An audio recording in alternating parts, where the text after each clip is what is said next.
The US President Donald Trump has said that he has demanded about 7 countries to send their warships to keep the Strait of Hormuz open.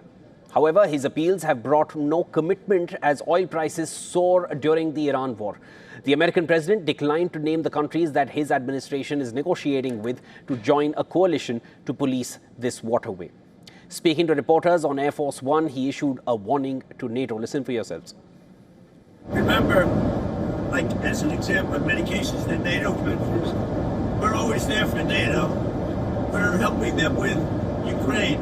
And many instruments got a notion that between us doesn't affect us, but we've helped them. It'd be interesting to see what country wouldn't help us with a very small endeavor, which is just keeping the strait open. And by comparison, it's small because Iran has very little firepower left.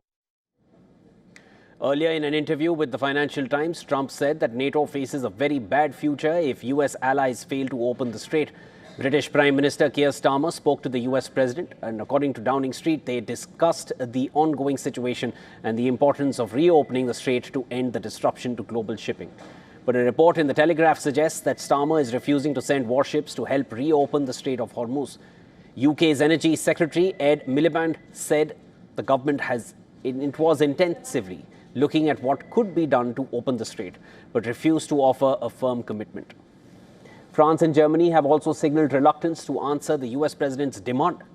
But Trump isn't giving up. Not only has he warned NATO, but also pressed on China to help in opening up the Strait of Hormuz, saying that his upcoming summit in Beijing with his Chinese counterpart Xi Jinping could be delayed.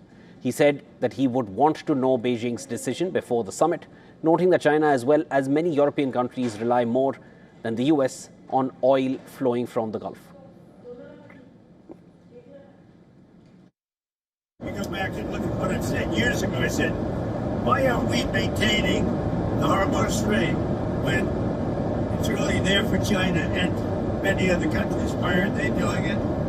And that's because we had weak leadership, to be honest with you. But I'm bringing it up now. So I think even long term, I think it's something that other countries should help us on.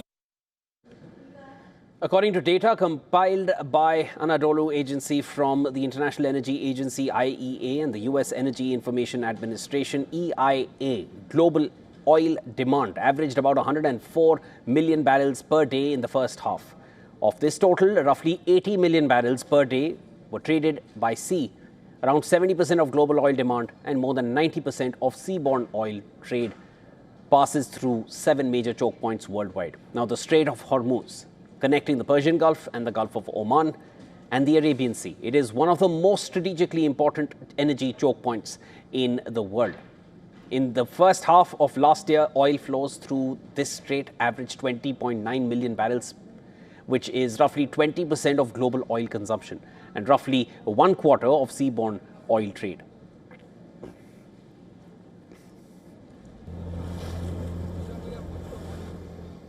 All right, to discuss the evolving situation, we are now being joined by Jack Roche from London. He's a researcher at the London School of Economics. Jack, thanks so much for making time for us. The Strait of Hormuz, Jack, this was always going to be Iran's play. They never held their game back. They always made it clear that this is what we're going to do. They even held a military drill before the war started, and there was a temporary blockade of the Strait of Hormuz. There was a warning sign then as well. And now what we're seeing was clearly made evident by Iran. What we're seeing now from the US side, there is a desperation to get more nations involved in the Strait of Hormuz to ensure that the vessels pass by securely. Is Trump under pressure now over Iran's Strait of Hormuz blockade? Is this war, which was started by Trump, is he now facing the heat of his own moves? Thank you for having me. I think Trump is certainly feeling pressure from the blockade of the Strait of Hormuz, and also just in general, the effects of this conflict on the oil. We've seen his administration seek to try and assuage the concerns of sectors that are greatly impacted by this conflict, most notably with Secretary of Energy Chris Wright coming out yesterday and trying to assert that the conflict is nearing its end to members of the oil industry.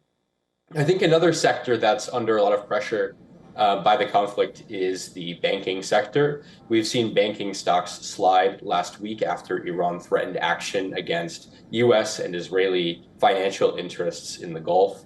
As these impacts continue, as these effects on the global economy mount, I think Trump will have greater and greater pressure to try and conflict. But of course, the issue is if Trump de-escalates and is unable to declare victory, that will appear to be a loss for him. He will lose face, and that's not something that he seems willing to accept at this point.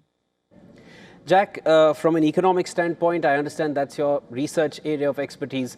How do you see this one exceeding in its impact across the world? Because global oil trade, and as far as the price of oil per barrel and per liter, pardon me, that has already increased, and we've understood that it's nearly double of what it was just a little over 3 weeks ago. How far can you take this, or how far do you foresee this going in terms of the price? Because Iran foresees a $200 per barrel price. I think $200 per barrel is certainly possible. And if the price were to reach that point, but even if the price doesn't reach $200 per barrel, if this conflict continues, if the price rises even a little bit, there are systemic risks for the global economy. The European Union is dependent in a lot of ways on oil and natural gas from the Gulf. I think it's like 10 to 15% of their oil. Other countries that are really greatly impacted by this, though, are Japan and South Korea, and those are very important economies. And so even if the United States is able to continue producing enough oil for its own consumption, the price of oil is still going to increase as the amount of oil in the global market declines. China also stands to benefit from this potentially if Iran's plan selling oil with the yuan goes through, or if China is able to continue receiving oil shipments as they appear to be right now, that could benefit China while the rest of the world sees some kind of an economic backslide or recession potentially.